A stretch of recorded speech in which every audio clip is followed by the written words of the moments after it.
Do Brasil chegou-nos uma notícia triste que quase que abalou o mundo, numa fase em que já estava a ganhar corpo e um aquecimento o debate político no Brasil por causa das eleições deste ano.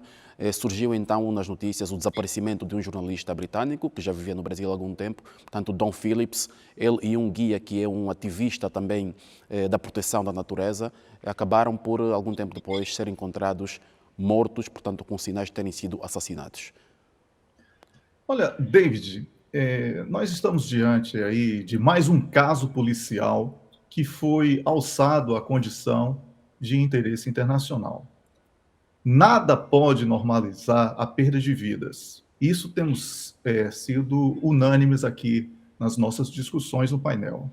No entanto, eu considero que este tema seja importante para que o nosso público esteja preparado para o início de uma campanha de demonização do povo brasileiro. É importante lembrar que eu já mencionei en passant, em uma das edições aqui do Conexão Angola, que a derrota do Ocidente na Ucrânia acelerou a necessidade de práticas de pirataria na floresta amazônica por parte dos países da NATO, que inclusive estão querendo estender a NATO para o Equador e Colômbia. Não há nenhuma preocupação desses países com a natureza, com os índios, com os direitos humanos. Há na Amazônia gás, petróleo, ouro, terras raras e inúmeros recursos que podem salvar as economias desses países derrotados na queda de braço com a Rússia. A intenção deles é única e exclusiva de fazer propaganda de destruição da imagem do Brasil para facilitar o que eu chamo de roubo da Amazônia. No caso específico dos crimes de Bruno Pereira, que entrou sem autorização da FUNAI, que é a Fundação Nacional do Índio, e de outros órgãos competentes na área de reserva do Javari, o local onde os crimes aconteceram, Bruno Pereira, que estava acompanhado pelo jornalista Don Phillips, que trabalha para o jornal The Guardian, que é um jornal que publica frequentemente fake news sobre o Brasil, olha, eu vou repetir, nada justifica os crimes, mas, no entanto, ao ingressar sem autorização numa área que é reservada e que tem um elevado histórico de criminalidade, porque ali, David, passa toda a cocaína que sai do Peru para a Europa e também para os Estados Unidos. Para além da pesca ilegal de um peixe chamado pirarucu, que é um peixe de elevado valor nutricional. Os malogrados sabiam dos riscos que corriam.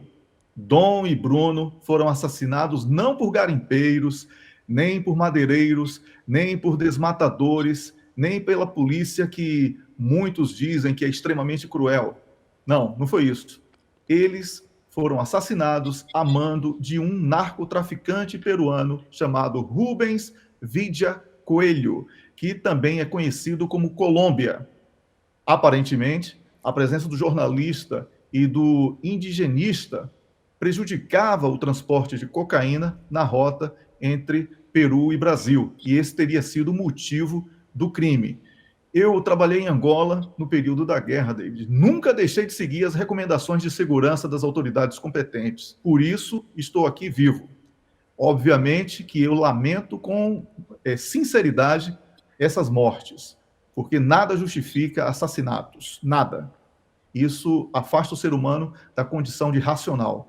Mas eu gostaria de concluir dizendo que no dia 22 desse mês serão completados 17 anos que o brasileiro Jean Charles de Menezes, que vivia na Inglaterra e trabalhava como eletricista, foi executado com 7 tiros na cabeça pela polícia britânica, dentro de um vagão do metrô de Londres. Esta mesma imprensa o acusou sem nenhum pudor de ser terrorista naquela oportunidade. Ele tinha visto de residente e trabalhava honestamente como eletricista.